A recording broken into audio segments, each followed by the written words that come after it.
Hi everyone, this is Grace with hashtag MakeBullheadBetter, and today is a City Council meeting. So I'm interviewing Mayor Tom Brady, and we're going to talk about what's going on in the city and what is happening with masks and how tonight's City Council meeting will go. So please enjoy this interview. Okay, thank you so much, Mayor Brady, for meeting with me today. Good morning, Grace. All right, let's talk a little bit about what is going to be happening at tonight's City Council meeting. Well, we've got 7 items on the council agenda for today, and some of them are routine, but I think there's a few that you want to talk about. Mm-hmm. So where do you want to start? Let's talk about the senior center. All right. It's actually right over here. Right over there, the Senior Nutrition Center. Sorry. So this one over here to our right, that building is the nutrition center, correct? Across from the animal control facility and just south of Ken Folvar Park and the splash park and swimming pool. Okay. And that's where we provide senior nutrition programs, and that's the headquarters for the Meals on Wheels program and the Homebound Meals program. We just hired a new director. Linda Gooseman just retired after some 30 years working for the city, and Kim Kuhl has been hired to replace her. So, but in the meantime, we are using a WACOG grant, a Western Area Council of Government grant, CDGB grant, to basically rehabilitate that building.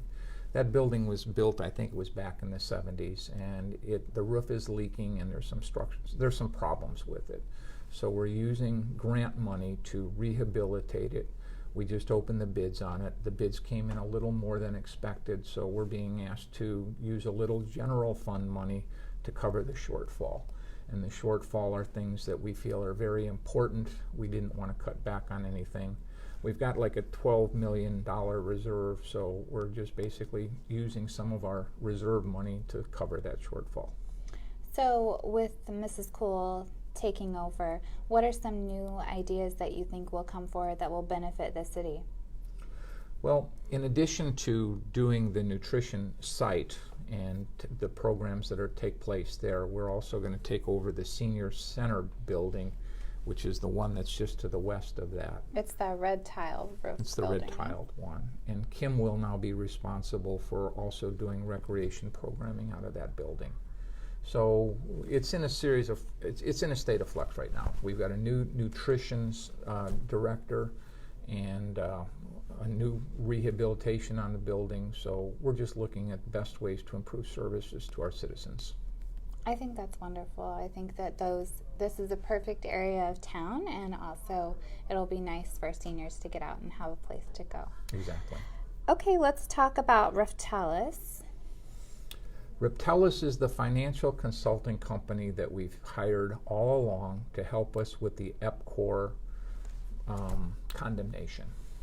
They are the ones that we have turned to for some of the preliminary work as far as what the valuations were, what the financial situation would be if the city were to take them over. They provided us with information as part of all of that process leading up to the election, such as what do we value the system as? Reptelis came up with a value of $55 million. EPCOR came up with a value of $130 million. Based upon what they gave us, we were able to project what we thought the monthly water bills would be if we were to take them over. And those are the numbers that we used as far as that public public process. So they've been very instrumental in helping us all along. Now we're preparing to go to court. EPCOR has filed their new rate increase just a couple of months ago. It's over 6,000 pages in the new filing. That's information, or the information that's in that report is extremely important to us, is actually moving forward as part of the lawsuit that will take place in February. So they will now be going through all of that information and coming up with a new appraisal that we will present to the judge. When we go to court in February, we're going to ask for a quick take. We're going to ask that EPCOR be turned over to us immediately. And if the judge approves that, we basically have to post a bond in the amount that the judge determines the value of that system is, somewhere between $55 million and $130 million. A bond will be placed with the court, and that's why we need a new valuation. So that's going to be on the agenda for today. Okay, and lastly, what everybody is talking about, of course, is the mask situation. So what will happen with the masks and what's going to be voted on tonight? At our last, not our last city council meeting, a month ago, the mask ordinance was up for renewal, and instead of the mayor taking it on himself, he left it up to the city council to decide whether or not we would continue it. At that city council meeting a month ago, it was a 4-3 vote that we would keep the mask ordinance in place. It was only kept in place for another month. This is a month-to-month thing because we want to see how everything shakes out. So it's up for renewal again tonight.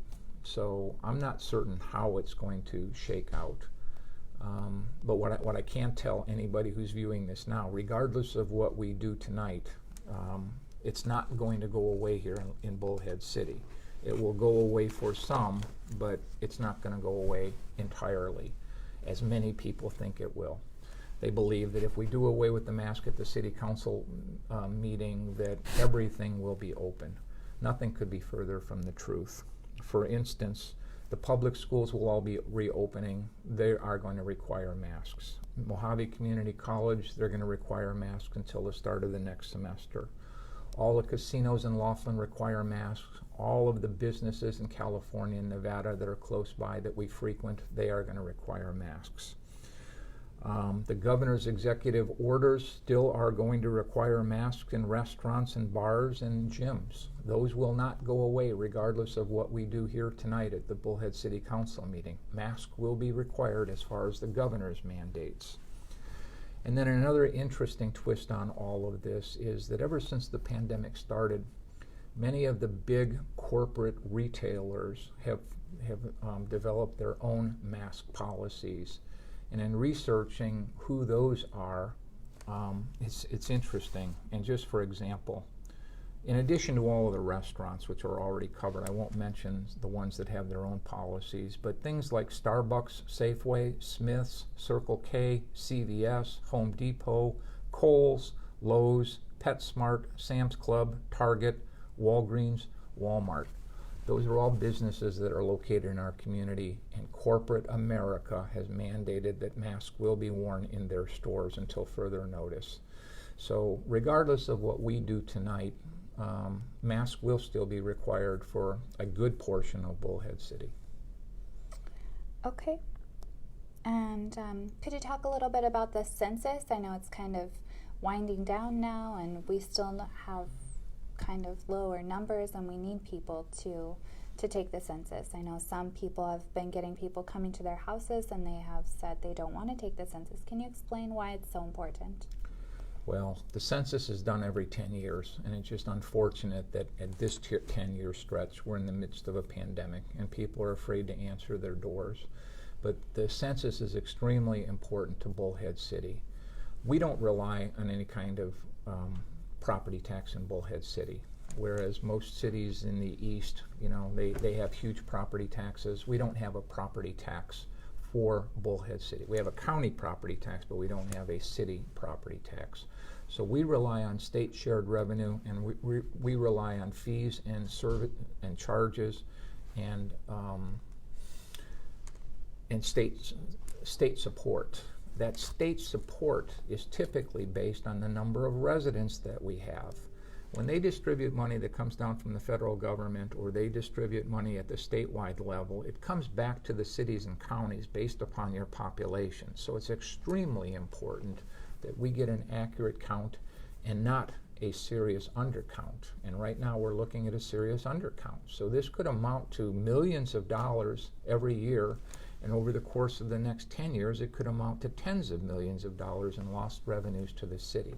So that's why it's so extremely important that the people of Bullhead City respond to the census, and if they haven't done so by self-reporting when, on their own computer or by phone, that they do respond when a census worker comes knocking on your door. Now we're hearing that a large part of our community doesn't trust government. They don't want to have anything to do with it. Well, when the census taker knocks on your door and you're not responsive and they're required to show up 7 times, then they start asking your neighbors, who lives there, what are their ages, what can you tell us about them? So you're going to get reported one way or another. It's just a matter of whether or not you're going to get reported accurately. And anybody who's fearful of the information that the census generates, they shouldn't be. It's a simple form. They're not asking for any hard data. They're not asking for social security numbers. They're not asking if you're here legally. They're not asking you the hard-biting questions. I remember back in the 90s, they were asking me how many toilets were in my house. They're not doing that. I think it's just a series of simple questions that are being asked to find out who's living here on April 1st of every year. And that's why it's extremely important that people actually go and either self-respond or respond when somebody comes knocking on your door. Absolutely. Okay, is there anything you'd like to say to the community in closing? Well, I just want to remind everybody to let's be safe. This pandemic is still going on, so I encourage everybody, to keep their social distancing, wear their masks, wash your hands, and be mindful of others.